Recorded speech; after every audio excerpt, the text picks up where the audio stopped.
जय श्री कृष्णा। राधे राधे दोस्तों आज मैं आप लोगों को लड्डू गोपाल की एक ऐसी हृदय को स्पर्श कर लेने वाली, भाव विभोर कर देने वाली बिल्कुल सत्य लीला कथा सुनाऊंगी, जिसे सुनकर आप सभी लड्डू गोपाल के प्रेम में भावुक हो उठोगे। दोस्तों, जब भक्त लड्डू गोपाल को घर लेकर आते हैं, उनसे रिश्ता जोड़ लेते हैं और बाल गोपाल की सेवा करते हैं, तब आपके लड्डू गोपाल भी उस रिश्ते से आपके साथ व्यवहार करते हैं, उस रिश्ते के अनुसार आपके साथ अपेक्षाएं करते हैं। हमारे लड्डू गोपाल तो जगत के पालनहार है, श्री हरि है, भगवान श्री कृष्ण है। उन्हें भला हम भक्त क्या दे सकते हैं? पल के झपकते ही वो इस सृष्टि की भांति अनंत सृष्टियों का निर्माण कर सकते हैं, पर फिर भी हमारे लड्डू गोपाल भक्तों के घर विराजित होकर भक्तों के अधीन होते हैं। वो कहते हैं ना, इस कलयुग में भगवान भक्त के अधीन है। ठीक उसी तरह से हमारे लड्डू गोपाल भक्त के इच्छा अनुसार, भक्त के प्रेम के अनुसार भक्तों के साथ लीलाएं करते हैं। दोस्तों, अगर एक भक्त सच्चे हृदय से, पूर्ण विश्वास के साथ, प्रेम भाव से लड्डू गोपाल की सेवा करे, तो बाल गोपाल आपकी हर मुसीबत में, आपकी हर समस्याओं में आपके साथ होते हैं। लड्डू गोपाल परिवार के सदस्य एक मुखिया की तरह हर विपत्ति से आपको तारते हैं। ठीक उसी तरह कभी एक छोटे बच्चे की भांति आपसे किसी चीज की मांग करते हैं, उसके लिए जिद भी करते हैं, तो कभी गुस्सा दिखाते हैं, तो कभी प्यार से अपने भक्तों का आलिंगन करते हैं। दोस्तों, आज की यह अद्भुत प्यारी सी लीला कथा को सुनने के बाद आपके घर विराजित लड्डू गोपाल के लिए आपका प्रेम कई गुना बढ़ जाएगा। आप यह दिल से महसूस करेंगे कि आपके घर विराजित लड्डू गोपाल मात्र एक मूर्ति नहीं है, उनमें प्राण है।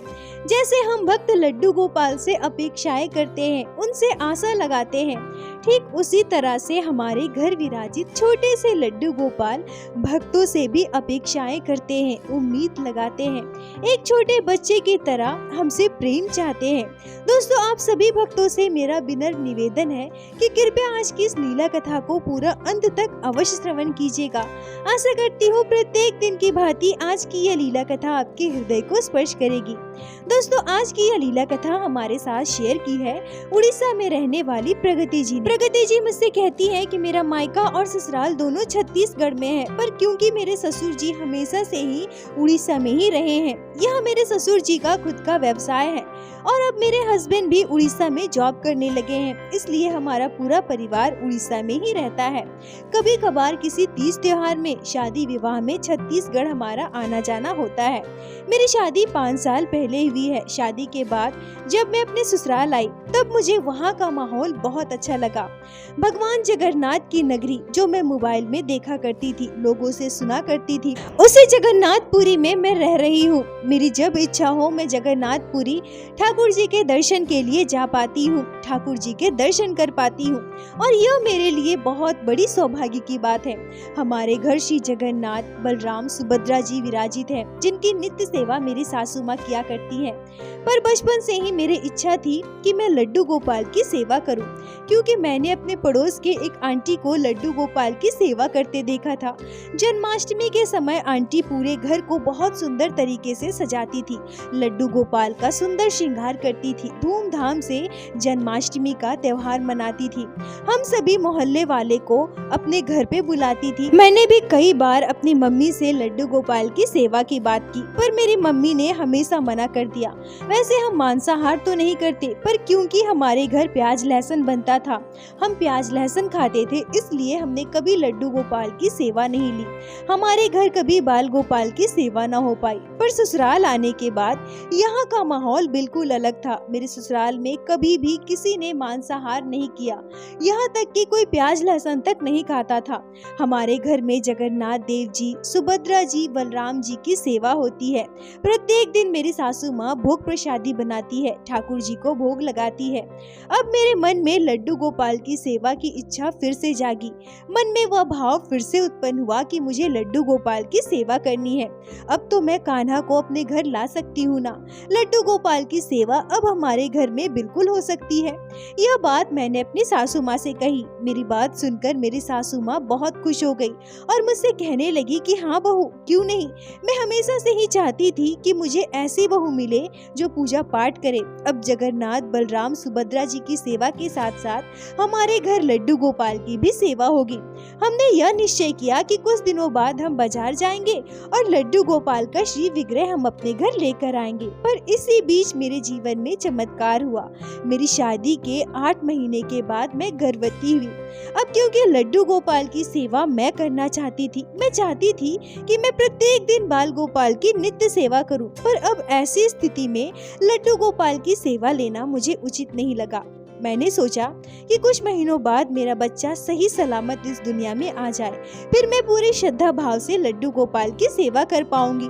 लड्डू गोपाल श्री जगन्नाथ जी की कृपा से मेरे बेटे का जन्म हुआ। पर क्योंकि हमारे घर में पहले से ही जगन्नाथ देव जी, बलराम जी, सुभद्रा जी की सेवा होती है, उसके बाद घर में एक छोटा बच्चा, मेरे बेटे का जन्म भी ऑपरेशन से हुआ था, तो मैं भी घर का कोई काम नहीं कर पाती थी। अब ऐसी स्थिति कि घर की संपूर्ण जिम्मेदारी मेरी सासू माँ पर आ गई थी। मेरे हस्बैंड और ससुर जी सुबह अपने काम पर चले जाते थे। मेरी सासू माँ के लिए सब कुछ मैनेज करना बहुत मुश्किल हो रहा था। पर फिर भी मेरी सासू माँ इतनी अच्छी है कि उन्होंने मुझसे खुद कहा कि बहू, बाजार से लड्डू गोपाल का शिव विग्रह लेकर आते हैं। पर फिर मैंने यह सोचा कि नहीं, ये सही समय नहीं है लड्डू गोपाल को हमारे घर लाने का। मैं नहीं चाहती कि मेरे बाल गोपाल की सेवा की वजह से मेरी सासू माँ को किसी प्रकार की असुविधा हो। फिर मैंने यह निश्चय किया कि मेरा बेटा थोड़ा बड़ा हो जाए, मैं थोड़ी संभल जाऊं, घर के काम करने लगूं, फिर लड्डू गोपाल को हमारे घर लेकर आएंगे। और यह तो बिल्कुल सच है कि बाल गोपाल की इच्छा के बिना हम कान्हा को अपने घर ला ही नहीं सकते हैं। शायद लड्डू गोपाल की भी यही इच्छा रही होगी। ऐसे ही समय बीतता रहा और पिछले साल यानी 2023 जन्माष्टमी पर लड्डू गोपाल हमारे घर आए। दोस्तों क्षमा कीजिएगा, लीला कथा के बीच में आप सभी से कुछ कहना चाहूंगी कि बहुत सारे भक्तों के कमेंट आते हैं, कहते हैं कि दीदी हम लड्डू गोपाल की सेवा लेना चाहते हैं, बाल गोपाल को घर लाना चाहते हैं, पर हमारे घर परिवार में ऐसे बहुत सारी समस्याएं हैं जो हम लड्डू गोपाल को घर नहीं ला पा रहे हैं। तो देखिए, मैं यहाँ बस इतना ही कहना चाहूंगी कि यह बिल्कुल भी जरूरी नहीं है कि आपके घर पर कोई बाधा दे रहा है या फिर किसी समस्या की वजह से आप लड्डू गोपाल को घर नहीं ला पा रहे हैं। यहाँ आप प्रगति जी को देखिए, उनके घर पर सभी राजी थे, किसी प्रकार की कोई समस्या भी नहीं थी, फिर भी लड्डू गोपाल को उनके घर आने में कई वर्ष लग गए। ऐसा ही होता है। ऐसा बिल्कुल मत सोचिए कि आप लड्डू गोपाल को इसलिए नहीं ला पा रहे हैं क्योंकि आपके घर परिवार के लोग नहीं मान रहे हैं या फिर अनेक तरह के कारण है। नहीं, ऐसा बिल्कुल नहीं है। आप देख लेना, जब आपसे उन्हें सेवा लेनी होगी तो बाल गोपाल अपने आप आपके घर आ जाएंगे। फिर आपका कोई जोर नहीं होगा, ना आपको कोई रोक सकता है, ना आप उस समय कुछ समझ पाएंगे, बस कान्हा आपके घर आ जाएंगे। दोस्तों अब मैं लीला कथा में आगे बढ़ती हूँ। प्रगति जी कहती है कि पिछले साल जन्माष्टमी के समय लड्डू गोपाल हमारे घर आए। हमने धूमधाम से पूजा पाठ की, बहुत अच्छे से जन्माष्टमी का त्योहार मनाया। हमारे घर लड्डू गोपाल विराजित हुए और हमें अपनी सेवा का सौभाग्य दिया। अब हमारे घर श्री जगन्नाथ जी, श्री बलराम जी और सुभद्रा जी के साथ साथ लड्डू गोपाल की भी सेवा होती है। हम नित्य बड़े श्रद्धा भाव से बाल गोपाल की सेवा करते हैं। मेरे साथ साथ मेरी सासू माँ भी बाल गोपाल की सेवा करती है। हम लड्डू गोपाल की छोटी से छोटी जरूरत का ध्यान रखते हैं। 2024 जन्माष्टमी पर लड्डू गोपाल को हमारे घर आए हुए 1 साल पूरे हो जाएंगे, पर उससे पहले ही लड्डू गोपाल ने मेरे साथ एक ऐसी हृदय को स्पर्श करने वाली इतनी मधुर लीला की है। इस घटना के बाद मैं अपने आप को संसार में सबसे सौभाग्यशाली महसूस कर रही हूँ।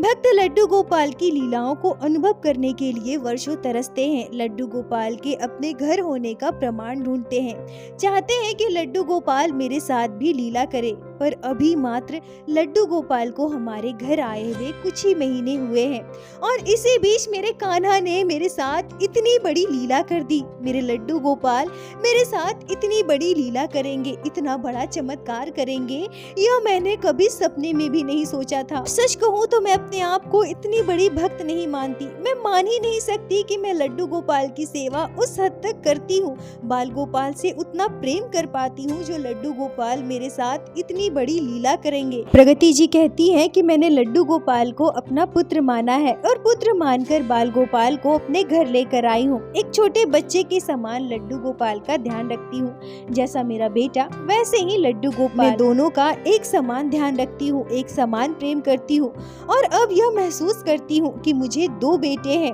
अब मुझे तीसरे बच्चे की भी आवश्यकता नहीं है।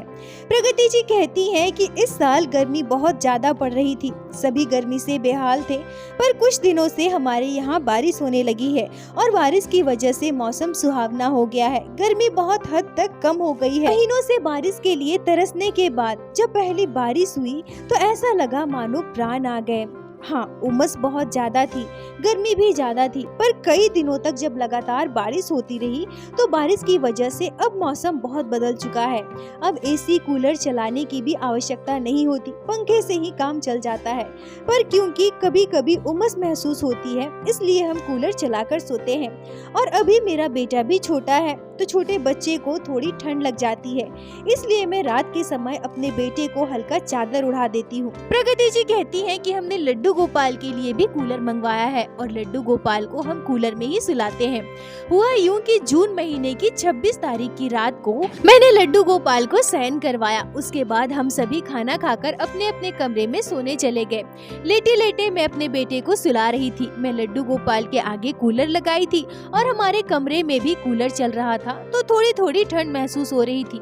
मुझे लगा कि मेरा बेटा छोटा है, उसे ठंड लग जाएगी, इसलिए मैंने अपने बेटे को चादर उड़ा दिया और उसे सुलाने लगी। उस दिन मेरे हस्बैंड भी घर पर नहीं थे, मेरे ननद के घर पर गए हुए थे।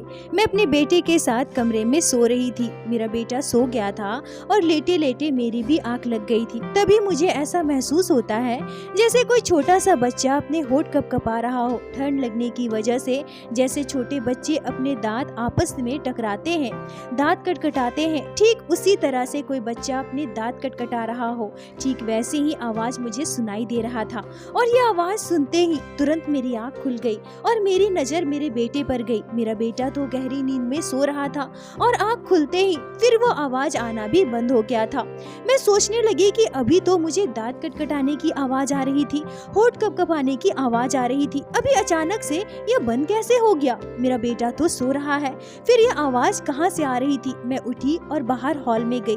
फिर मैंने सोचा कि कहीं मेरे ससुर जी मोबाइल तो नहीं चला रहे हैं। मैं उनके कमरे के बाहर जाकर थोड़ी देर खड़ी रही, पर मुझे अंदर से कोई आवाज नहीं आई। मेरी सासू माँ ससुर जी शायद सो चुके थे।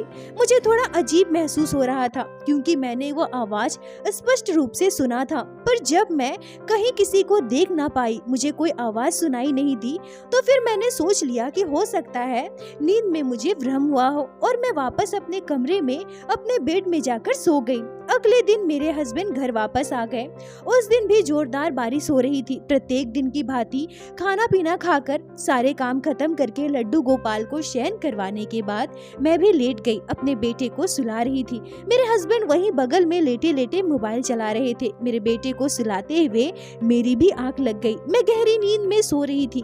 तभी मुझे महसूस होता है जैसे कोई बच्चा ठंड से अपने होठ कपकपा रहा हो। ऐसा लग रहा था मानो कोई छोटा सा बच्चा मेरे साथ लेटा हो और उसके दांत आपस में कटकटा रहे हैं, होठ कपकपा रहे हैं। जैसे ही मैं यह आवाज सुनी मेरी आंख खुल गई और तुरंत मैंने आज फिर से अपने बेटे की ओर देखा, मानो बगल में सोया हुआ मेरा बेटा ही ऐसा कर रहा हो, दांत कटकटा रहा हो, होठ कपकपा रहा हो। मैं देखती हूँ कि मेरा बेटा तो गहरी नींद में सो रहा है। मैंने उसे चादर उड़ा दिया। हमारे कमरे में कूलर चल रहा था। मैंने अपने हस्बैंड से तुरंत कहा कि आप कूलर बंद कर दीजिए, ठंड लग रही है। मेरे हस्बैंड मुझसे कहते हैं कि ठंड तो है पर इतनी भी ज्यादा नहीं है कि कूलर बंद करना पड़े। मैंने अपने हस्बैंड से फिर से कहा कि नहीं नहीं, बाबू को ठंड लग रहा है, आप कूलर बंद कर दीजिए। फिर मेरे हस्बैंड ने कूलर बंद कर दिया। प्रगति जी कहती है कि पता नहीं मैंने उस वक्त क्या सोचा। मैंने शायद यह सोच लिया कि मेरा बेटा ही ठंड से कपकपा रहा हो और इसके आगे मैंने कुछ सोचा ही नहीं, कुछ समझ ही नहीं पाई। वह रात भी ऐसे ही बीत गई। पर 28 तारीख की रात मेरे जीवन की वह रात है जिसे मैं आजीवन जीवन नहीं भूल सकती। 28 तारीख की रात लगभग 1:30 बजे मैं गहरी नींद में सो रही थी। मेरा बेटा, मेरे हस्बैंड भी सो रहे थे। तभी मैंने वो आश्चर्यजनक सपना देखा। मैं अपने सपने में देखती हूँ कि मैं लड्डू गोपाल को सुला रही हूँ और वहाँ कूलर भी चल रहा है। बाल गोपाल को सुलाने के बाद जैसे ही मैं मंदिर से बाहर आती हूँ, तभी एकाएक लड्डू गोपाल का श्री विग्रह बोल पड़ते हैं। प्रगति जी कहती है कि सपने में भी इस बात से मैं बिल्कुल आश्चर्य थी। ये कैसे हो सकता है? लड्डू गोपाल का श्री विग्रह कैसे बोल सकते हैं?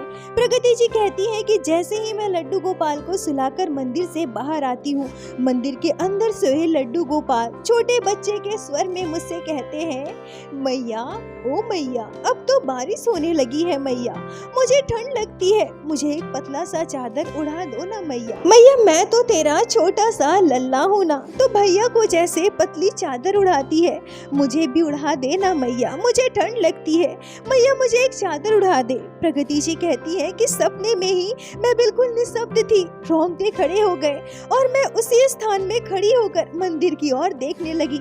मंदिर के अंदर से आ रही आवाज को सुनकर मैं बिल्कुल आश्चर्यचकित थी। ये विश्वास ही नहीं कर पा रही थी कि मंदिर के अंदर सोए हुए लड्डू गोपाल मुझे आवाज लगा रहे हैं, मुझसे चादर उड़ाने की बात कर रहे हैं। तभी अचानक से मैं दौड़ते हुए मंदिर की ओर भागने लगती हूँ। लड्डू गोपाल को चादर उड़ाना चाहती हूँ।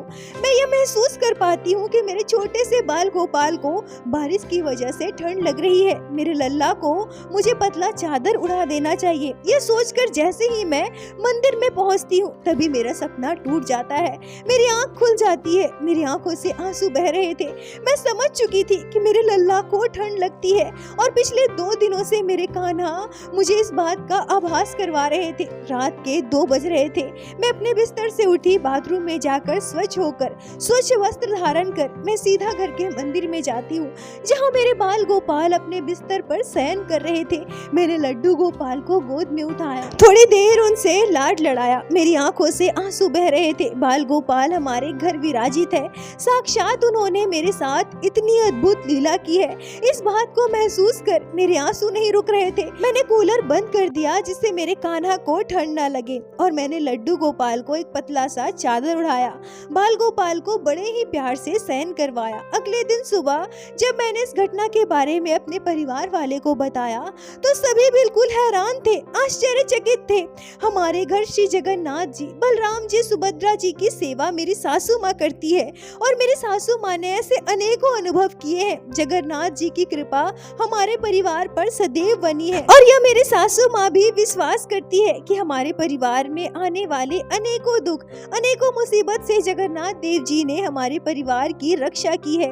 पर साथ ही साथ लड्डू गोपाल हमारे घर सेवा के लिए आए और अब लड्डू गोपाल भी हमारे घर पर लीलाएं कर रहे हैं। लड्डू गोपाल ने हमें यह आभास करवाया है कि वो भी हमारे घर विराजित है और हमें यह शिक्षा मिली है कि मैं लड्डू गोपाल को जब अपना बेटा मानती हूँ तो बेटे के समान ही लड्डू गोपाल का भी ध्यान रखना है। जैसे मैं अपने छोटे बेटे को चादर उड़ाती हूँ, मैं समझती हूँ कि मेरे बेटे को ठंड लग सकती है तो मेरे कान्हा भी तो छोटे से है ना, मेरे लड्डू गोपाल को भी ठंड लग सकती है। मुझे इस बात का ध्यान रखना चाहिए। मेरे लड्डू गोपाल ने मुझे यह आभास करवाया है और अब मैं और सचेत हो गई। आने वाले समय में मैं अपने लड्डू गोपाल की छोटी से छोटी जरूरत का अच्छे से ध्यान रखूंगी।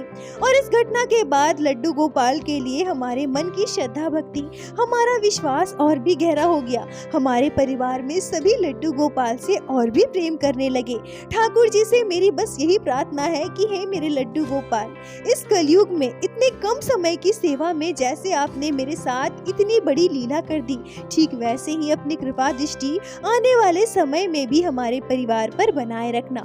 प्रगति जी, आपका बहुत बहुत धन्यवाद जो आपने लड्डू गोपाल की इस प्यारी सी अद्भुत लीला को हमारे साथ शेयर की, जिसे मैं हमारे चैनल के माध्यम से बाकी सारे भक्तों तक पहुंचा सकी।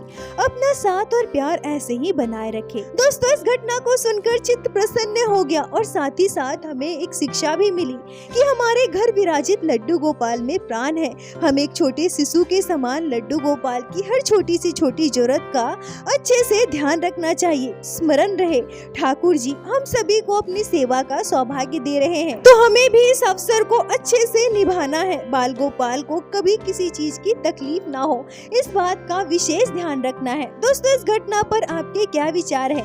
आपके क्या राय है कमेंट में मुझे जरूर बताएं। मुझे आप सभी के कमेंट का इंतजार रहता है।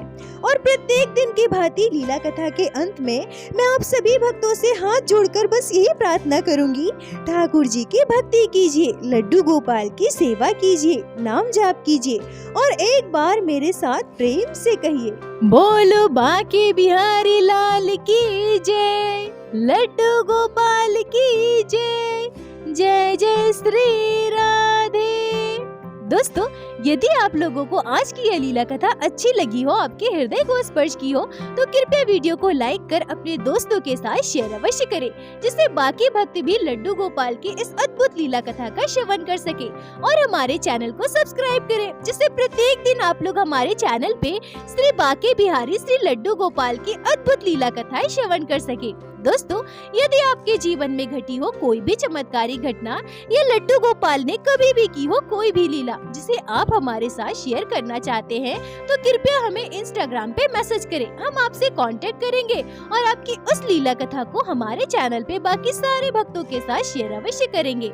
लड्डू गोपाल की कृपा आप पर और आपके पूरे परिवार पर बनी रहे। राधे राधे दोस्तों।